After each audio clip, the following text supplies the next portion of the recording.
मंत्रिमंडल में शामिल किया जाए। पिछला बार तो शामिल नहीं किया गया, कितने लोगों का कुर्ता और बंडी रह गया ऐसे ही। फिर नाप दिया है लोग कुर्ता और पैजामा और बंडी का। वो टेलर हमको फ़ोन किया था कि सर फिर मंत्रिमंडल का गठन हो रहा है क्या। हम कहा कि देखा है पेपर में।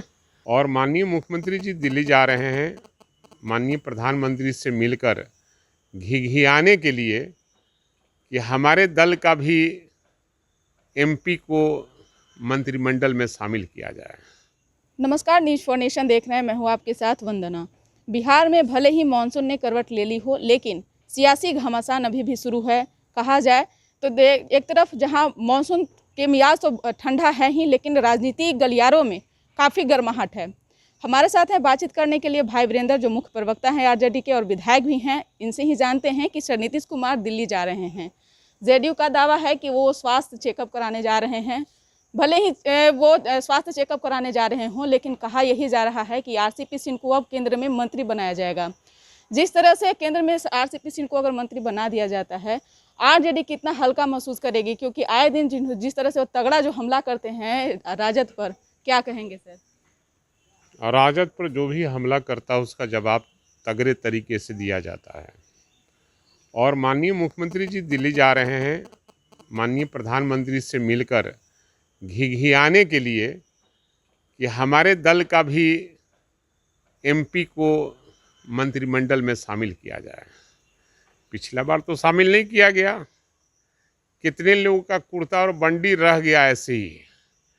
फिर नाप दिया है लोग कुर्ता और पैजामा और बंडी का। वो टेलर हमको फ़ोन किया था कि सर फिर मंत्रिमंडल का गठन हो रहा है क्या। हम कहा कि देखा है पेपर में। तो हमको लगता है कि माननीय मुख्यमंत्री इसीलिए जा रहे हैं घिघियाने के लिए कि हमारे दल के भी लोगों को मंत्रिमंडल में शामिल किया जाए। उसमें कई लोग रेस में हैं, वही लोग बयान देते हैं कि मुख्यमंत्री जी निजी यात्रा जा रहे हैं, स्वास्थ्य चेकअप करने जा रहे हैं। सब बोलने की क्या ज़रूरत है? कहीं ना कहीं मामला है और वो घिघियाने जा रहे हैं प्रधानमंत्री के। सर, जिस तरह से नीतीश कुमार सुशासन की सरकार का दावा करते हैं, लेकिन खुद राजधानी पटना में वो रहते हैं और यहाँ पे सबसे ज़्यादा हत्या के मामले सामने आए हैं, क्या कहेंगे सर? मैं तो पहले भी कहा था कि सरकार नाम का कोई चीज़ नहीं है, केवल आरसीपी टैक्स लगाया जा रहा है और सब क्रिमिनल लोगों से पैसा वसूला जाता है। हत्या जितना है करो और कहेगा कि ये सुशासन की सरकार है, कोई बचेगा नहीं।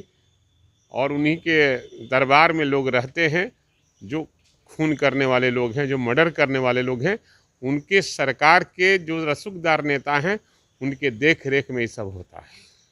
सर, एलजेपी में भले ही टूट हो गई हो, वो एक बात की बात है, लेकिन चिराग पासवान ने तो साफ तौर से कहा है कि तेजस्वी यादव आज मेरी ही वजह से राजनीति कर रहे हैं। अगर विधानसभा चुनाव में अगर हम उनका साथ नहीं दिए होते तो जीरो पर आउट हो जाते। नहीं, सवाल है कि ये सब बात कहना उचित नहीं है। आरजेडी का अपना वोट है और आरजेडी किसी के रहमो करम पर नहीं चलती है।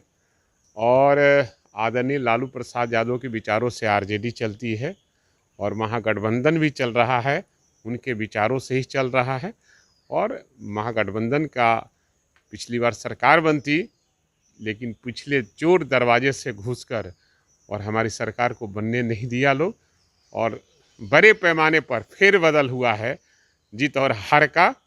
इसलिए किसके नहीं, जनता मालिक है और जनता मदद करती है, वही चुनाव जीतता है। आखिरी सवाल, लालू प्रसाद यादव कब बिहार आ रहे हैं, पटना कब आ रहे हैं? जब स्वस्थ हो जाएंगे तो आएंगे पटना। जब पटना आएंगे तो राजनीति गर्माहट होगी और बदलाव हो गए सरकार में। कितना आपकी बातों में दम? अरे हम जो कहते हैं वो दम रहता है। आप देखी होंगी, ये बहुत सा बयान आप हमारा चलाई हैं, और जो मैं कहता हूँ भीतर से कहता हूँ और अंदर की बातें कहता हूँ।